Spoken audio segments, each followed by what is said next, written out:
তা তুমি প্রতিদিন আসবা, যখন লোকজন না থাকবে আসবা, এসে চকলেট নিয়ে যাবা। হ্যাঁ, বাস্তির সাথে কি ঘটেছে একটু বলেন তো।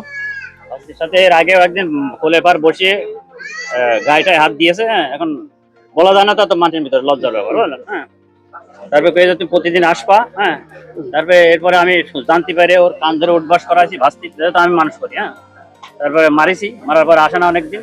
তারপরে ইদানিং বলে এমনি যাওয়া আসা করে, বললে ওর কাছে এই এই প্রতিদিন আসবি, এই চকলেট নিয়ে যাবি। হ্যাঁ, তা ও ভয়তে দৌড় মারে, আমি মারিছি। হ্যাঁ, দৌড় কে মারে। চকলেট দিতে চাই? হ্যাঁ, লিটন, লিটন নাম করে খোড়া। হ্যাঁ, তা তুমি প্রতিদিন আসবা, যখন লোকজন না থাকবে আসবা, এসে চকলেট নিয়ে যাবা। হ্যাঁ, ওই কথা বলেছে। তারপর আমি রাত্রে, অনেক রাত্রে আইসি, শুনতে পাইছি। শোনার পরে হচ্ছে মেম্বারের কাছে ফোন দিয়েছি, মেম্বার কাছে হচ্ছে সকালবেলা ওটা শোনেন। তারপর আমি আর আসিনি, যে মেয়েলি ব্যাপার, আমার বউ, তারপরে ভাবি টাবিকে দিয়ে পাঠাইছি। হ্যাঁ, পাঠানোর পরে তর্ক বিতর্ক করে তারপরে মানে আমি ওর ওর বিচার চাচ্ছি। এই কাজ করেছে। তারপরে বাসায় যা বলেছে, তখন বলার পরে সব আমরা ইয়ে করেছি যে সব ঠিক আছে, শোনাশুনি হবে না। সকালে এসে শুনছি, শোনার পরে উনি এরকম বিশৃঙ্খল হবে।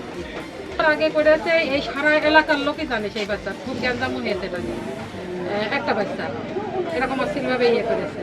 তারপরে এখন মাঝে মাঝে প্রায়টাই শোনা যায়, হয়তো কেউ গোপনে ই করে চাপিয়ে যায়, এরকম 2-3টা রাখছে।